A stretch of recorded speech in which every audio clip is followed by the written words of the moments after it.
James Chadwick discovered the neutron by observing it popping out of a radioactive isotope. I need you to remember that.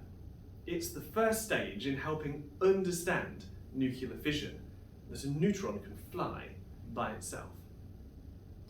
In the late 1930s and early 1940s, scientists from across the world came to a startling conclusion about the element uranium. Now remember, uranium is a very large, heavy nucleus that sits at the bottom of the periodic table. Uranium can become more stable by ejecting an alpha particle, 2 protons, 2 neutrons. But those scientists realised that it was also capable of breaking in other ways. Perhaps the most catastrophic would be to break the nucleus clean in half to form 2 completely separate elements. Now this doesn't happen spontaneously, not in any great amount anyway. But what those scientists realised was that you can make it happen. You can trigger at decay. Everything else that we've done up to this point was random. It occurred by chance. But this could be made to happen. The power in these scientists' hands was immense. So here I have a diagram showing what they had discovered. That a slow neutron flying by itself could be absorbed by a uranium-235 nucleus. That would make this, for a split second, U-236, which is so massively unstable that a fissure forms on the nucleus and it breaks into 2 unequal sized chunks. Those chunks form a neutron-rich isotope of barium and krypton. These were called the daughter products of the fission, and the fission is the splitting process by itself. But in the same way that you can't break bread in 2 equal halves without crumbs scattering everywhere, this process will scatter some neutrons, 3 normally, and they will be fired out at very high speed from this fission reaction. Now, those are travelling too fast to do anything to anyone. Remember that what it required was the gentle touchdown and absorption of a slow neutron over here. These fast ones, no good. But scientists realised that if they could only slow them down, then they could go on to cause subsequent reactions, starting the process from the beginning. They found that some materials had a naturally slowing effect on the neutrons. Heavy water that we talked about before was one of these.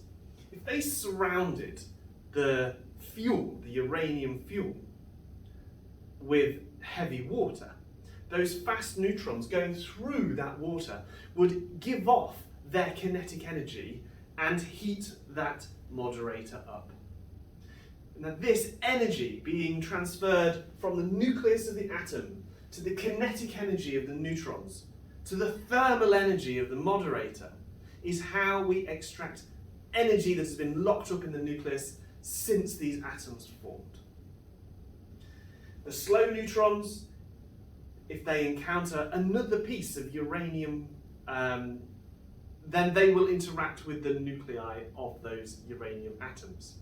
And so that starts the process again back at the beginning, and the reaction sustains itself.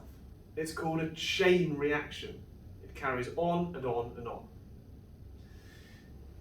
Here is something to note, that each reaction produces 3 neutrons. They're not guaranteed to always collide with the uranium atom, but they're very likely to. And so the first generation, a single neutron splits a single uranium, it produces 3 neutrons that split 3 uraniums.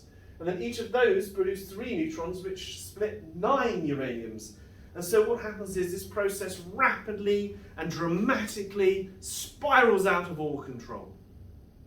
Left unchecked, it will cause an atomic explosion. You see, this reaction here releases about 2 million times the amount of energy that is produced by a single atom of carbon combining with oxygen in the form of combustion. 2 million times stronger, atom per atom, than burning and fire. And if this runs away with itself, you have an atomic bomb on your hands. But scientists thought, that doesn't have to be the way. What if we could control it? Nuclear fission is capable of producing for us a huge amount of power. So the question is, how can we control a nuclear fission reaction so that we could utilize the energy transfer? Well, scientists and engineers have been working on this for over 70 years, and it all starts with this, uranite, a mineral of uranium that used to be called pitchblende. In here is the metal uranium, and it can be extracted from this ore in the same way that normal metals can, through reduction reactions in chemistry. And what you'll produce is one of these, and it's really surprisingly heavy. It's a uranium fuel rod, and this here is quite heavy, and this here, it is slightly radioactive, but it's only emitting alpha particles, which can't get through my skin. But what I can do is I can take several of these and strap them together. And so when I have one of these, this is a fuel bundle. So there's like 8 uranium rods here. And these form the heart of a nuclear reactor. And I'm going to show you all of the various parts of a nuclear reactor and explain how it works. So the first thing I'm going to show you is this fuel bundle in a small reactor scenario. Okay, so I've got 2 fuel bundles next to each other. Now what is going to happen with a neutron going into there is it's going to cause nuclear fission to occur. But when that nuclear fission occurs, the products, the neutrons that get scattered away, they're going to be moving too fast. They won't be able to have successful fission reactions with other uranium atoms, so the process dies out. What we need to do is place a moderator around these fuel bundles. Now the moderator, such as heavy water, is just something that will slow down the neutrons enough so that when they transit this gap, they're going at just the right speed to cause a further nuclear fission reaction. So for this, I need a reactive vessel. Now this reactive vessel, hardened glass and foam base, all I'm going to do is I'm going to place it here so that it's capable of sitting the 2 fuel rods in it. And what I'm going to be able to do with this little turntable is I'm going to be able to move the reactor vessel up over the 2 fuel rods. Now we need to add the heavy water. So now I've added the moderator in here.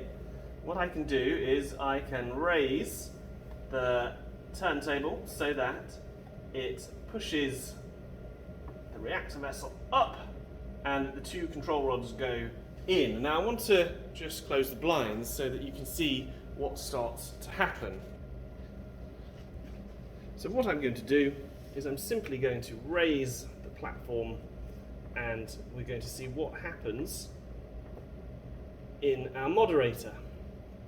Now raising the platform, this is now submerging those fuel rods, and you can see that the moderator has started to glow through the Cherenkov effect. Now what has also started to happen is that the temperature of this has started to rapidly rise, and it is rising for the simple fact that there is energy being released from the nucleuses of all of those atoms. We've got the slight problem now that it's starting to boil the moderator. So we've got to try to slow this reaction down before we have a total meltdown. Oh gosh, this is going wildly out of control. It's getting too hot. What we need to do is we need to control this, otherwise it's going to be basically an uncontrolled nuclear chain reaction, like an atomic bomb. So I've got this. This is a piece of boron. Now boron is really good at just absorbing neutrons. So what's going to happen is if I can get this between my two fuel rods, it's going to have the effect of basically, undoing the effect of the moderator. So between the moderator making the reaction happen and the boron control rod stopping it, I can achieve a balance. I'm just going to get it up there as quick as I can.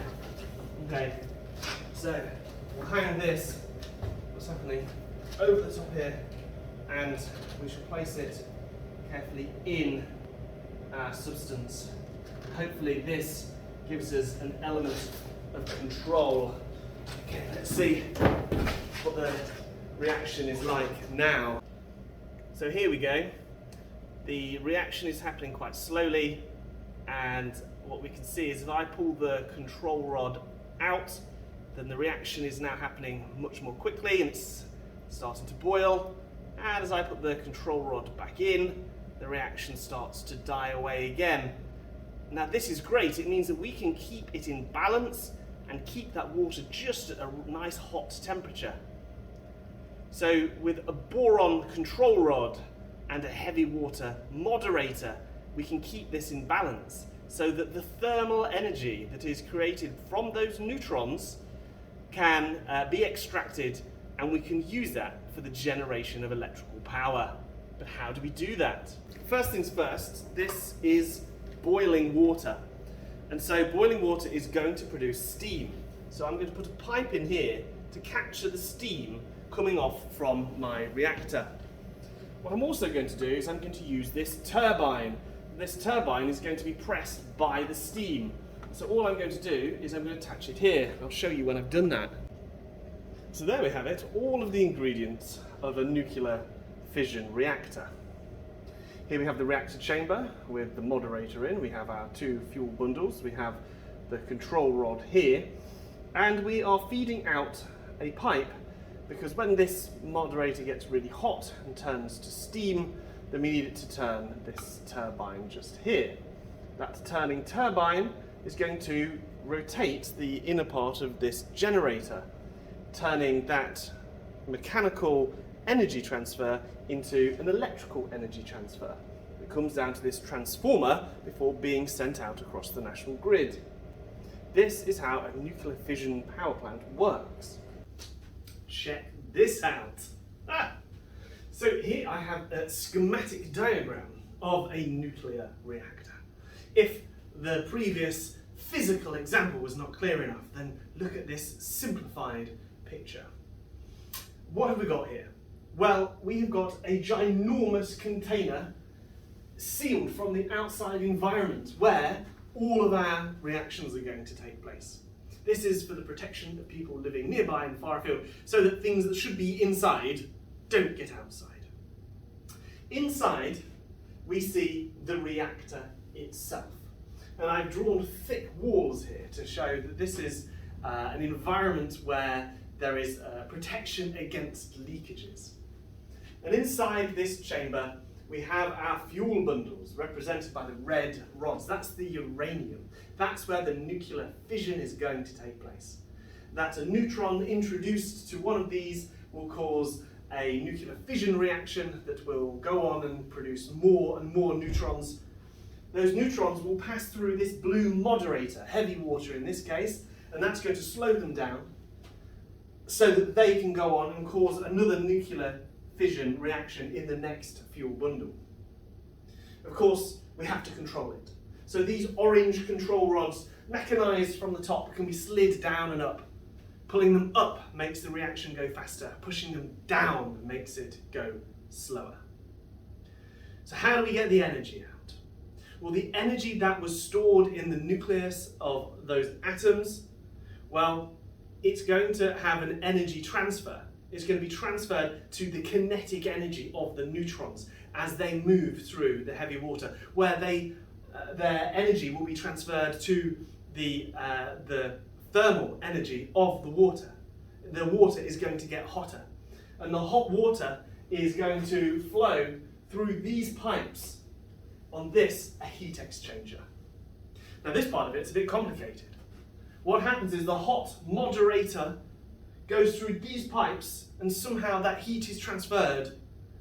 So what's happening here is that this hot water moves through the heat exchanger. The heat exchanger itself is a tank of normal water. And so the pipes, totally sealed so that they can't mix, of the moderator go through the normal water. The heat can pass through the pipes, meaning that the normal water in this second tank starts to get hot because of the physical contact with the moderator. It means it gets so hot that steam starts to get given off, and that steam, pushed through a narrow pipe, turns the turbine and winds the generator and produces that electric current, the power that we use to power our homes and our businesses.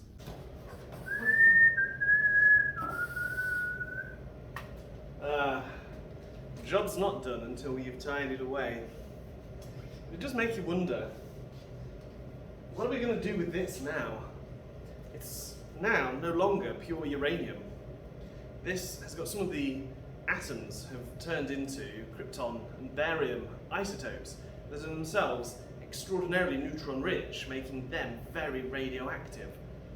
I have to consider, when I'm thinking nuclear fission, what I'm going to do with this high-level nuclear waste. When a power station gets to the end of its life, it has to be decommissioned. That means they need to pull these out. This that I have in my hand is an actual fuel rod handler from Sizewell A decommissioned nuclear power station. This has been right at the centre of a reactor. It goes in, it picks up the fuel rod and enables the engineers to put the fuel rod into a storage container. Now, placing it in a storage container like this, they would then fill it with concrete, and then this container is ready to be deep stored, far away from people.